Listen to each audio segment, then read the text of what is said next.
Chelsea finally found some success on Saturday, but there's no rest for the weary as immediately we have an EFL Cup tie, this time facing Newcastle United at Stamford Bridge. But who will play and how did Chelsea win? Let's get to it. Lads, lasses and the rest of the masses, welcome back to the channel. I'm Mono from Mono TFC and welcome to the lead-in. Like always, I'm going to be predicting the lineups that I feel will play and show how I believe our team could set up tactically. So without further ado, let's firstly look at our opponents for this match. Newcastle United are currently sitting in 6th in the Premier League table, climbing a little higher since we last played them. As we faced them so recently, I'm not going to talk about them for an extended time here like I would usually do, but we know that the last time these two sides met it didn't go very well for the Blues. Newcastle beat Chelsea pretty comfortably and they'll be looking to do the exact same thing this time out. So how will they plan on trying to achieve that? Let's look at the team. Newcastle United, managed by Eddie Howe once again, will likely set up in their normal 4-3-3. They have an extensive injury list at the moment, like we do in truth, so I'll be predicting a lineup here, but this could be very varied from what we actually see from them. First up in goal will be Martin Dubravka. Nick Pope is currently out with a shoulder injury, and coming off of a clean sheet against Fulham, the Slovak will be looking to make it 2 in a row.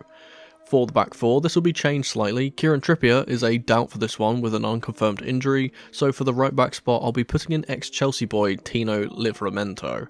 The centre-back duo will be shaken up too, with Fabian Schär suffering a glute injury against Fulham. This will signal the return of Sven Botman from injury, who will line up alongside captain Jamal Lascelles. The left-back spot will be unchanged, with Matt Targett out injured and Lewis Hall unable to play against his parent club. Dan Burn will operate on this side once more after his goal at the weekend. Okay, quick editor's note here. I obviously recorded this before the news that Lewis Hall was going to be eligible to play landed, so that's why I've kind of nullified the idea that he could play. Also, it's been confirmed in the presser today that Nkunku is probably going to play for around 20 minutes, which is great news, so look forward to seeing him play. Anyway, back to the video. Moving into the midfield, we'll start with the 6, Bruno Guimaraes.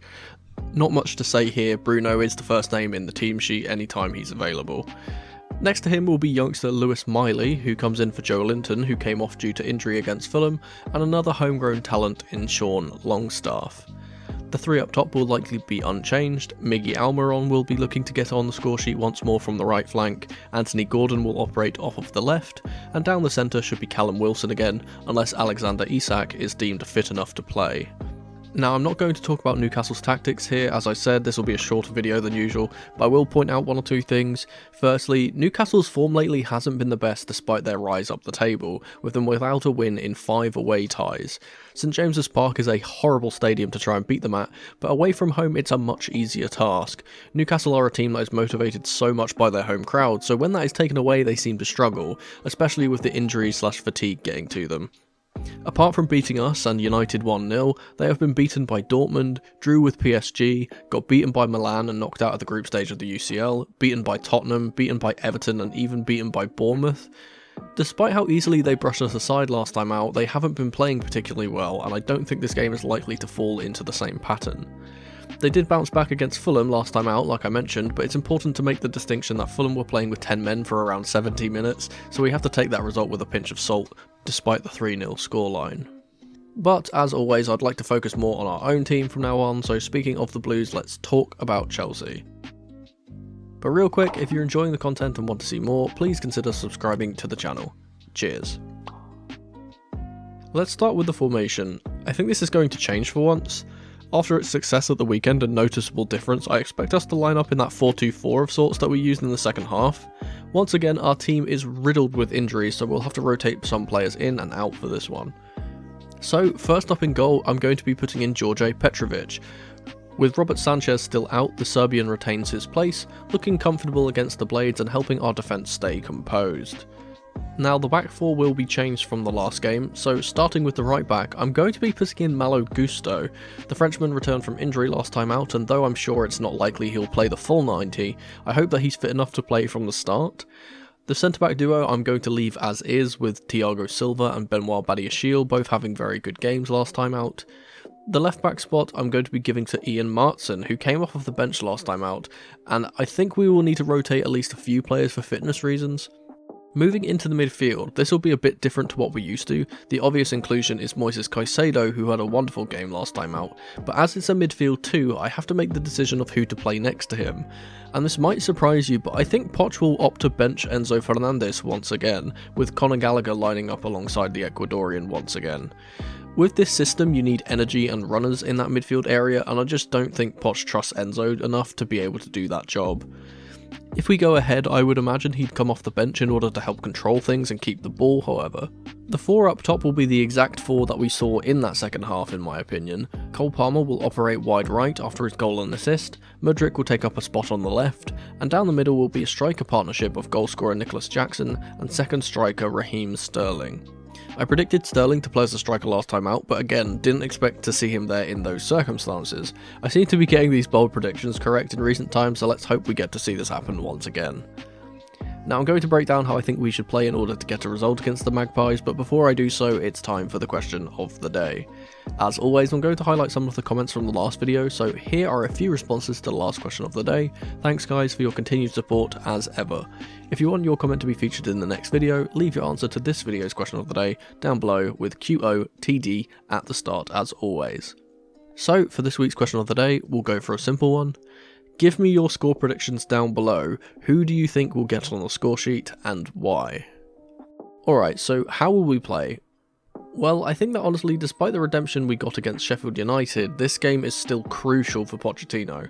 With all the injuries Newcastle have and the form that they are in, there should be no excuses here and we should be winning this game. I'm going to highlight some keys to success as I always do. Firstly, Poch can't set our team up to start slow like we did in the Sheffield United game. Newcastle are obviously a much tougher prospect, and if we take half off, then they will capitalise on it. I hope that the Argentine will take notes from that second half performance we put on, and aim to replicate that from the start of the game. Newcastle beat us last time out because they were way more willing to run, had far more energy than us, and put us under massive pressure early, and we never got out of the gates. We cannot allow them to do this again. Secondly, with the way this team is set up, we are likely not going to be able to beat Newcastle in the middle of the park. I think Joe Linton is a huge loss for the Toon, but Lewis Miley was excellent against us last time out, and with us only having 2 players in the middle rather than 3, we could get overrun here if we tried to play through the middle. So, wide areas are going to be vitally important as ever, and I want to highlight one specific key battle that I think we should be aiming to exploit. It's over here on Newcastle's left hand side, Palmer versus Dan Burn. Now Dan Burn isn't the quickest player in the world, but Palmer isn't a traditional winger, so usually that wouldn't be an issue. So I'm suggesting that Palmer and Sterling opt to rotate around, with Palmer coming central and Sterling going out wide to take on the large Englishman. Sterling has been fantastic at direct dribbling so far this season, and I could foresee Burn having a rather tricky time with Raz when he's running at him or in behind him. And if players come across to cover for him, this will open spaces up in the middle for other players like Palmer to exploit, making it easier for us to break Newcastle down. I spoke about snappy passing and keeping the ball on the floor last time out, and we did this very effectively against Sheffield United. I think that is even more important for us to do in this game, as Newcastle are a very tall team and will win the majority of aerial battles, so we must try and eliminate that strength of theirs where we can. We scored both of our goals from low cutbacks across the box, and this is exactly what I said we should do, and exactly what we should be aiming to do once again. This also extends out further. We need to prevent Newcastle from getting set pieces or other opportunities to put the ball into the box. We suffered majorly in that 4-1 loss because we weren't able to deal with the aerial presence that they had, going behind 2-1 from a Jamal Lascelles header. And though they may, or may not, depending if he's deemed fit, be without their main set piece taker Kieran Trippier, we cannot be lackadaisical and give them these types of chances for free. This means no unnecessary challenges, we must keep our composure and not be as naive as we were in that game. The only other thing that I want to mention is that this is a late kickoff under the lights at Stamford Bridge. Historically we have played far better at night than during the day, especially at home.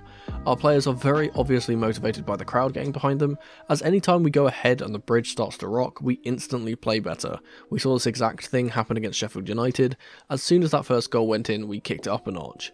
This is a huge fixture, and if the crowd is up for the occasion, I have no doubt that the players will be too, and this could be vitally important in order to claim victory over the Magpies. I don't have much more to say about this game. We've spoken about these two teams at length in the past, but as I said, this is our biggest game of the season so far. The cup competitions are our only chance of claiming any silverware this season, so we should be prioritising this game and regarding it with the highest of importance. Newcastle are the scariest team left in the competition in my opinion, and if we get past them, we can likely go all the way and get Pochettino his first trophy in English football. For a score prediction, I'm going to as ever predict a Chelsea win, and I'll say that Chelsea will beat the Magpies by 2-0 once more. I'm going to say that our goals will come from Sterling getting a tap in at the far post. The other will be a road shout. I reckon Caicedo will get up the pitch to score from a long range effort. But that was just my lead-in match preview for Chelsea vs Newcastle United. Thank you ever so much for watching. Let me know your thoughts on these possible lineups in the comment section below, and if you'd be so kind, subscribe to the channel and leave the video a like if you enjoyed. Don't forget to tap the notification bell so you never miss a video from me, or check out some of the other videos on the channel on screen right now. I've been Mono from Mono CFC, and remember, in the rain or in the dry, keep that blue flag flying high. Come on you Blues!